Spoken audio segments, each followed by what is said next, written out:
Good morning dear students. We were reading our chapter Dr. Edward Jenner, जिन्होंने कि smallpox के vaccine का discover किया था, उन्होंने उसकी खोज की थी। पेज नंबर हम नेक्स्ट पेज पे पढ़ रहे हैं। Some time later there was a mild outbreak of smallpox in the village. कुछ समय बाद जो है वहाँ पर आउटब्रेक, जैसे छोटे वो जो एक मौसम आता है उस टाइम पे स्मॉल पॉक्स विलेज में फैला। He notice that the cowherd and milkmaids did not catch the disease. उन्होंने क्या नोटिस किया कि काउहर्ड्स यानी कि जो गायों का समूह था उनको, और जो उनके ग्वाले यानी कि जो दूध वगैरह निकालते हैं उनको ये बीमारी नहीं हुई। While other people in the village and farms were affected by it, जबकि दूसरे लोगों को गाँव के ये इस बीमारी से अफेक्टेड हुए।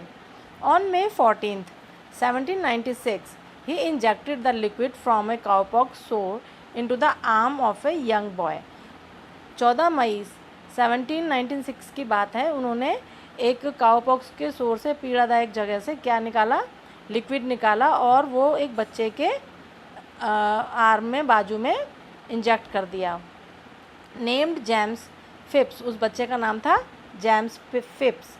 The boy recovered quickly from cowpox, वो बच्चा उस काउपॉक्स की बीमारी से बहुत ही जल्दी रिकवर हो गया। जैसा कि इसमें फीवर आता था 1-2 दिन, लेकिन फिर वो ठीक हो जाता था काउपॉक्स की डिसीज़ में। Moreover he did not catch small pox, लेकिन क्या बताया, उसको स्मॉल पॉक्स नहीं हुआ क्योंकि उसे काउपॉक्स हो चुका था। Even though his whole family was suffering from it, जबकि उसकी पूरी फैमिली इससे सफ़र कर रही थी, यानी कि पूरी फैमिली को ये बीमारी हो रखी थी।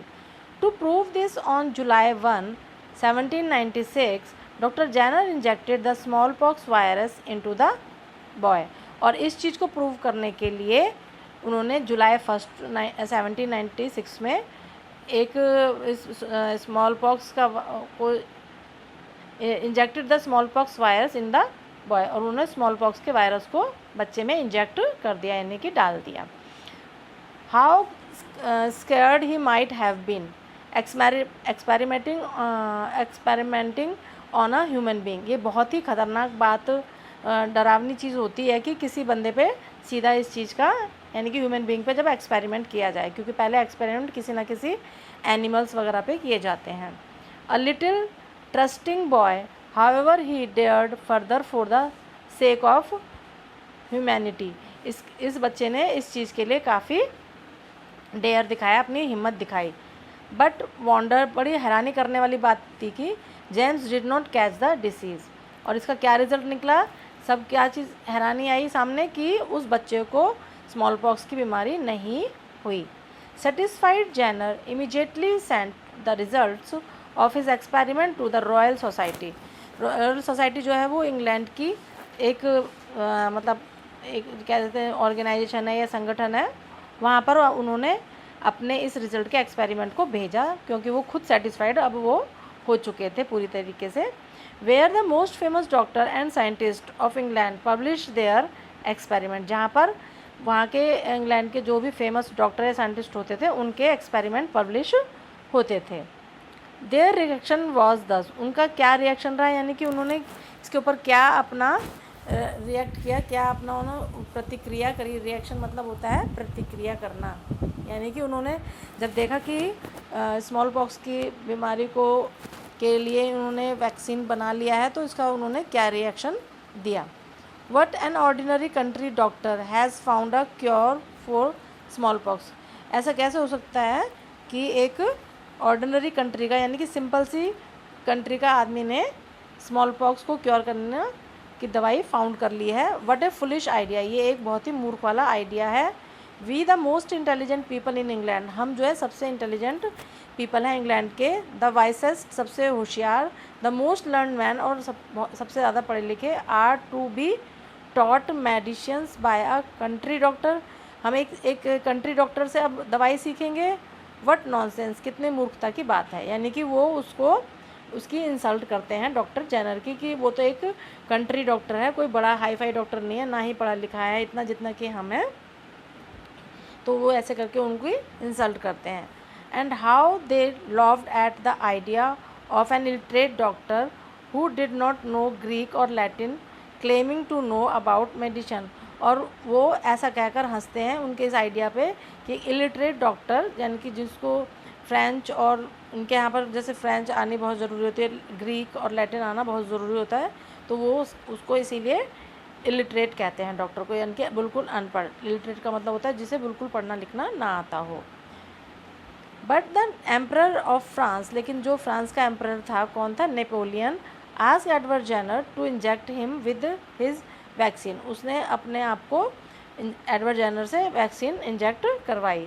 There after honours began to be heaped upon, उसके बाद तो उसके पास जो है ऑनर्स, हीप्ड मतलब होता है यहाँ पर ढेर लग जाना, हीप्ड का मतलब है बेटा ढेर लग जाना, यानी कि फिर तो उनके ऊपर ऑनर्स की बरसात होने लगी upon Edward Jenner. The English parliament gave him yearly pension of $30,000, उन्हें इस चीज़ की उन्होंने पेंशन देनी शुरू कर दी। He was made a member of all the greatest scientist societies of Europe, Europe के सभी ग्रेटेस्ट साइंटिस्ट के मेंबर भी बना दिया। Then the Royal College of Physicians decided to admit him as an honoured member, उनको फिर एक honoured member का भी खिताब मिला, कहाँ पर, the Royal College of physicians में, कॉल्ड अ फेलो, जिसमें कि उन्हें फेलो भी कहा गया। फेलो मतलब होता है जैसे क्लास फेलो होते हैं ना, तो मतलब उन्हें अपना साथी बना लिया।